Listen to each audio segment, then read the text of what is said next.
प्यारे बच्चों, स्वागत है आप सभी का नए अध्याय वाक्य विचार यानी कि सिंटैक्स पर। देखिए, ध्यान से समझ लीजिएगा आप इसको। दो या दो से अधिक सार्थक शब्दों को मेल से वाक्य बनता है, ठीक है। यूं तो शब्दों का अपने आप में कोई ना कोई अर्थ होता है, लेकिन शब्दों को यदि सही क्रम न दिया जाए उस शब्द समूह का कोई अर्थ नहीं निकलता। जैसे सुमन है श्रीमती कक्षा अध्यापिका हमारी, ये तो गड़बड़ हो गया। अगर इसे सही लिखें तो श्रीमती सुमन हमारी कक्षा अध्यापिका हैं, ये तो सही हो गया। अब इसे पढ़कर इसका अर्थ समझ में आ रहा है क्योंकि इसका क्रम सही है। तो शब्दों के व्यवस्थित क्रम को हम लोग क्या बोलते हैं? वाक्य बोलते हैं, ठीक है। तो ये सार्थक हो गए। अब जो वाक्य होते हैं उसमें दो हिस्से होते हैं। एक होता है जिसे कहते हैं उद्देश्य, एक होता है जिसे कहते हैं विधेय। उद्देश्य वाक्य में जिसके विषय में कुछ कहा जाए वह उद्देश्य, और उद्देश्य के विषय में जो कुछ कहा जाता वह विधेय, ठीक है। जैसे देखो उदाहरण, सिमरन भटिंडा में रहती है। अब इसमें क्या है? सिमरन के बारे में कहा जा रहा है, जिसके विषय में कहा जाए सिमरन के बारे में, तो सिमरन क्या है? उद्देश्य। और उद्देश्य के विषय में जो कुछ कहा जा रहा है, क्या कहा जा रहा है सिमरन के लिए? सिमरन के लिए कहा जा रहा है भटिंडा में रहती है। ये हो गया आपका क्या? विधेय। क्या हो गया? विधेय। इतनी बात तो समझ गए। आगे देखो, वाक्य देखो। उसके पिताजी स्वतंत्रता सेनानी थे, तो उसके पिताजी ये उद्देश्य हो गया, बाकी का विधेय। सुनील एयरफोर्स में पायलट है, सुनील उद्देश्य हो गया। पुलिस अंतरिक्ष सुरक्षा, पुलिस हो गया उद्देश्य। पेड़ पर बने घोंसले, तो पेड़ पर बने घोंसले में, घोंसले में है ना, टिया के बच्चे हैं, ये क्या हो गया आपका? विधेय। अलग अलग हो गया। अब बात करते हैं वाक्य के प्रकार। अगर देखें तो वाक्य तीन प्रकार के होंगे, एक सरल वाक्य, संयुक्त वाक्य, मिश्रित। सरल वाक्य में क्या होगा? एक उद्देश्य मिल जाएगा, एक ही मुख्य क्रिया मिल जाएगी, तो सरल वाक्य बन जाएगी। जैसे मीरा दौड़ती है, मीरा उद्देश्य केवल एक। चुनिया पुस्तक पढ़ती है, चुनिया एक उद्देश्य। अब मीरा चुनिया तो उद्देश्य है, दौड़ती है पढ़ती है, क्या हो गए? जो हो गए आपके विधेय, इसमें ये मुख्य क्रिया भी हैं। अब आते हैं संयुक्त।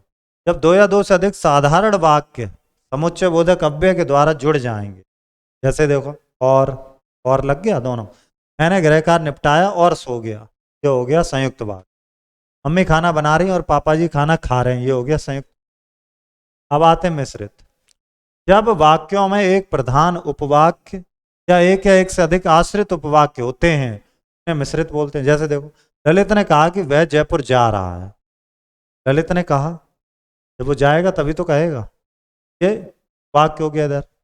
यदि मैं जयपुर जाऊंगा तो जल महल देखूंगा, अब जाएगा तभी तो देखेगा, तो जयपुर जाऊंगा मुख्य वाक्य, तो हो गए मिश्रित वाक्य। तो आगे आ जाते, प्रश्न उत्तर आप कर ही लेंगे। अब हम देखते हैं इस वाले प्रश्न। गाय घास खा रही है, उद्देश्य और विधेय बताइए। आप जानते हो बहुत अच्छे से, यहाँ पर जो इसके बारे में बताया जा रहा है गाय, उद्देश्य। गाय के बारे में क्या बताया जा रहा है? कि घास खा रही, घास खा, हो गया विधेय। अब मैं तो नहीं लिखेंगे, मैं यही अंडरलाइन कर दूंगा। पिलू की बहन, इतना हो गया।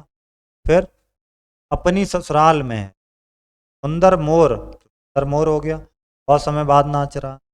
ये अलग हो गया, बहुत तेज प्यास लगी। मेरे लिए ये अलग हो गया, कोई काम मुश्किल आपके लिए भी नहीं है मुश्किल। ऐसे ही आप नोट कर लेंगे इसको। वाक्यों को पढ़कर उसके सामने वाक्य के भेद लिखिए। चलिए पढ़ते फिर भेद लिखिए। बादल गरजने लगे, और ये तो जुड़ गया, और हो गया, जो हो गया संयुक्त वाक्य। आप आगे देखो, भारतीय किसान धरने पर बैठे हैं, ये तो साधारण वाक्य, सरल वाक्य। यदि मैं दिल्ली जाऊंगा तो कुतुब मीनार, ये तो आपका हो गया मिश्रित, इसमें उपवाक्य है, पूरा पूर्व दिशा में निकलता है, ये सरल वाक्य।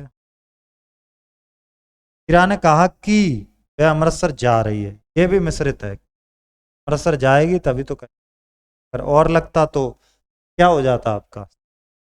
मेरी परीक्षा आरंभ हो गई इसलिए मैं, तो ये भी क्या कारण बता रहे हैं ना। आ जाइएगा आगे। सरल वाक्य आप लिख लेंगे दो, संयुक्त वाक्य लिखेंगे मिश्रित। ऊपर से भी नोट कर सकते हैं, अलग भी बना सकते हैं, ठीक है। चलते हैं हम लोग अगले अध्याय में विराम चिन्ह वाले में।